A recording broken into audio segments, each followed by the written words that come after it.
Hello motorbike fans, this is Martin and I've got some motorbike stuff for you. I'm in the workshop today in the middle of a very big job changing my crankshaft seal. Now this video is not going to be a report on how to do that because there's plenty of material on that to be found on YouTube and forums and such.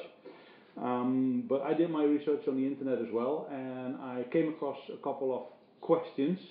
I went out to find answers to those questions and that's what this particular video is about. First, the actual questions. Question 1.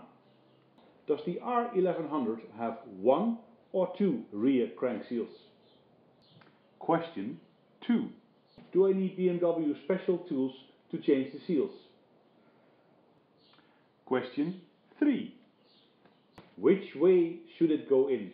Letters facing front or letters facing inward? So let's kick off with question number 1. On the internet you will find people saying like, hey, my R1100 has not got just one crankshaft seal, but two. And then you'll find others saying, hey, I opened up my R1100 and I only found one seal and I've read on the internet that there should be two. So what's up with that? Well, there's the rather brilliant website that's called RealOEM.com, and this is where BMW fans can look up part numbers for their BMWs. And it's a very extensive database. It's quite brilliant, also has a lot of technical drawings, so that's really great stuff. You should check that out if you're interested. But that database, it also bears in mind what is the production month of your motorbike and gives you specific part numbers for that should there be any changes. So I've been poking around a good bit and I found out that in December 1997 BMW decided in their infinite wisdom to put in two crankshaft seals instead of one.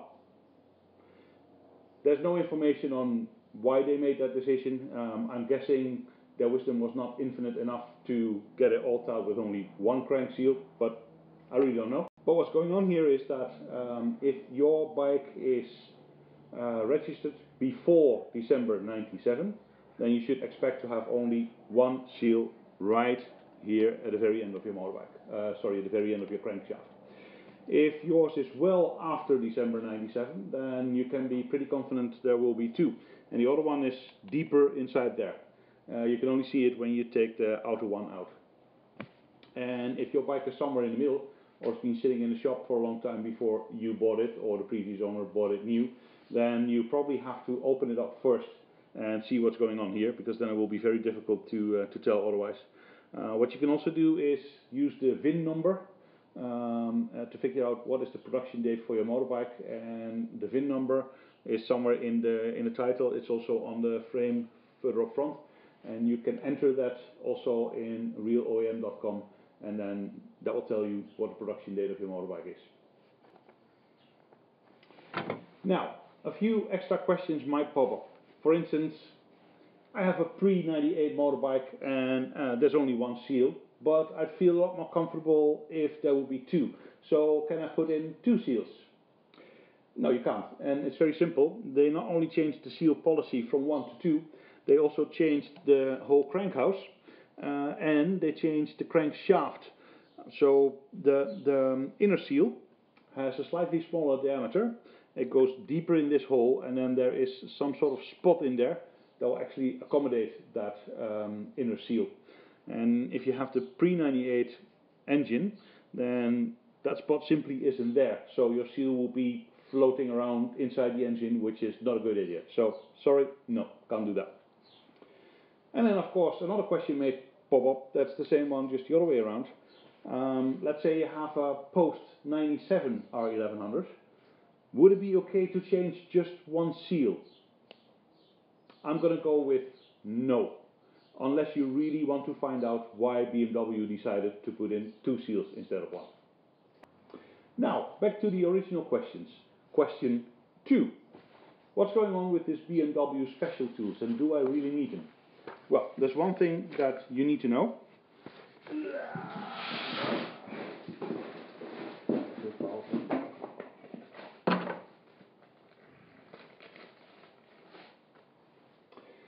There's one thing you need to know. This is the new seal that's going to go in, and it has this inner lip here, and that inner lip you're supposed to pre-form that and push it inward, and then that goes onto this flange thingy here, and when it's sitting on there, that lip, you see it's a lot tighter than the actual flange. That lip should be pointing inwards, and it can be a bit tricky to get that right in there. And then once you have that and it's all correct, then you need to tap that whole thing in place so that's sitting here. So if you have just a single seal, then I think you'll get away with it. If you work carefully and you know what you're doing, just push that inside gently, make sure it fits around this bit here, and then sort of tap that thing in place and it should be okay. If you have the 2 seal variety, then things get very difficult because the second seal sits pretty deep. It will be very tricky to reach that from here, and then there's another thing, that the post 97 crankshaft flange here has some kind of funny slot machine in there. So you can imagine, even if you get the lip over this bit properly, it will be very tricky to get it across that slot without somehow folding it or creasing it or whatever. And even if you do get it right, it will be that deep that it's nearly impossible to visually inspect it and see if you've done it right. So for a 2 seal situation, you're definitely going to need some sort of tools. Now BMW has invented something for that. It's essentially a sort of a cylinder with a nose piece in front of it that's slightly cone shaped. They'll allow you to slide that new seal onto the cylinder. Then the cylinder fits right over this bit, and then you can slide it off onto that flange thing there. Then there's yet another piece that comes with a special tooling, and that is a drive. The drive goes over the whole assembly, and then you can just, it fits neatly around here, and then you can tap it with a hammer and put the entire thing in place. The BMW special tool, however, it's maybe difficult to obtain, and it's going to cost you about 80 to 100 bucks. So that's pretty expensive to replace some seals that are, well, this one is 30 euros. I think the other one is also something like that. And people on the internet have trying all kind of things to come around it and get a job done without a BMW special tool. There is one version of that I'm going to show you here, because I think that's by far the best. Because it turns out to be the case that there is conclusive evidence that BMW is indeed a German company, Bavarian even to be more specific, because they have designed this crankshaft flange diameter to fit exactly into the inside of a German beer can. How about that, eh? So one way to get your seal on properly is you get a can of German beer and you drink it, preferably the night before, as this job is best done sober. And then when you're done drinking your beer, you're just gonna cut it like that, so that's gonna fit over this bit here, and then you get to slide the ring on your beer can, put the whole thing on, and then slide it over onto the crankshaft. Right? It will be a bit tricky to make this cut. It's quite important that it's completely irregular and there's nothing folded here, because that will damage your lip when you put it on. I found it was fairly easy to do with just a pair of scissors. And the only tricky thing with it is to get your beginning, of course. If you have a Dremel handy, then that's not too much trouble. If you only have scissors, you'll probably be poking in it. That will make your German beer can less round. So be wise to start at the far end, so whatever you damage happens there, and then you spiral clip your way down until you make it nice and round here. And with that, well, basically you have come up with this, your own special tool to slide on the crankshaft seal. One thing is pretty important though, make sure you use German beer only. Do not use Budweiser or Carlsberg or anything like that. It's been reported to actually corrode the crankshaft. It's going to get brittle pieces burst off, and eventually even the entire engine might seize. So German beer only. Then there's another issue. Once you have it on there, like so, you still have to tap this bit in place. And if you tap it around in a circular motion, it'll probably be quite alright, but it may be a bit difficult to get it in straight and even. So another way to do that is quite easy. If you have done any tinkering with your own motorbike, with your R1100, probably one of the first things you did is changing the oil and changing the oil filter. And with that second job, you would have found out that the filter is really inside the engine. You have absolutely no way to get any grip on it. And you have to buy a tool like this.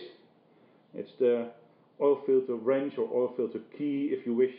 So it has this bit that goes around the oil filter and has a tight grip on it. And then here on the other end you can put any wrench that fits and just open it up. For some mysterious reason, just as mysterious as the beer can diameter thing, the diameter of this special tool neatly fits around the crankshaft seal. So after using your German beer can to get it in here, then you can use this one to drive it just in place with your hammer. So it will be probably a bit more fiddly than using that BMW special tool, but then again,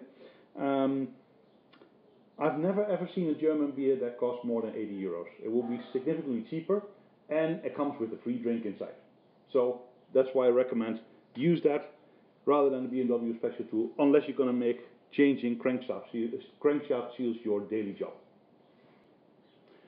Alright, over to question number 3. Which way should it go in? Does it go in this way or this way?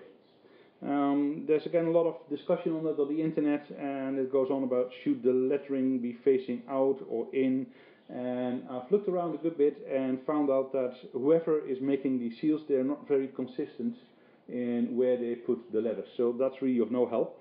And then probably another question that comes to mind is, does it really matter which way you put it in? Yes, it does. Because this seal is called hydrodynamic, it's called a hydrodynamic, I'm going to need a voiceover here. Hydrodynamic seal. Thank you very much. Okay, what that means is basically that the little ribs you can see here, I'll give you a close-up. The little ribs that you see here, they are not actually single concentric ribs. It's a very tiny, very long spiral. And once that is pointing inward around this bit, you get some sort of funny pumping action. So any oil that would seep through here and end up in this space behind the seal will be pumped back into it by the motion of the crankshaft. Unless you put it in the wrong way around, because then the crankshaft will actually be pumping the oil out.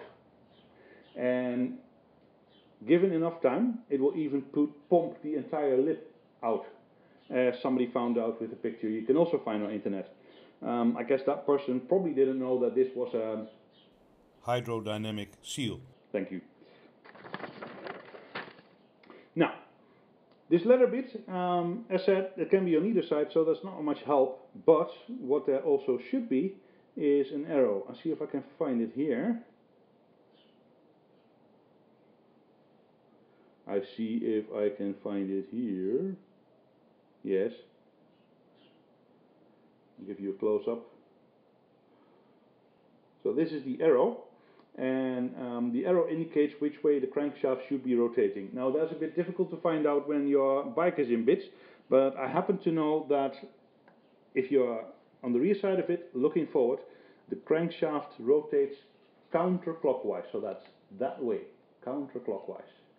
And I've double checked that by just twisting the axle in the gearbox, and I found that to be correct.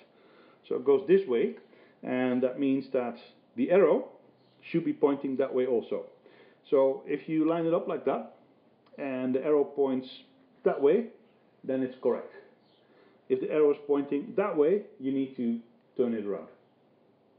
And if you have it in front of it and you don't see any arrow at all, then the arrow is probably on the other side. Now in this particular case, I see the arrow here, arrow points that way, that is the wrong way around, so it should go in like so. And then letters are on the inside. And yet you can find other pieces, like for instance the old one that I got out, and this one has the letters on the outside. There you have it, no consistency in where the letters are. The arrow is your friend. Should the seal have no arrow at all, then I suggest you go complain to your parts supplier.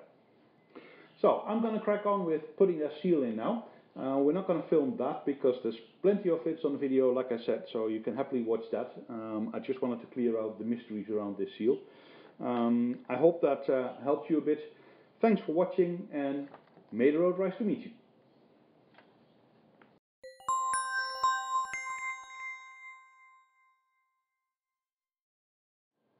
Question 1. Does the R1100 have one or two real... Question 1. Does the R1100 have one or two rear crank shields?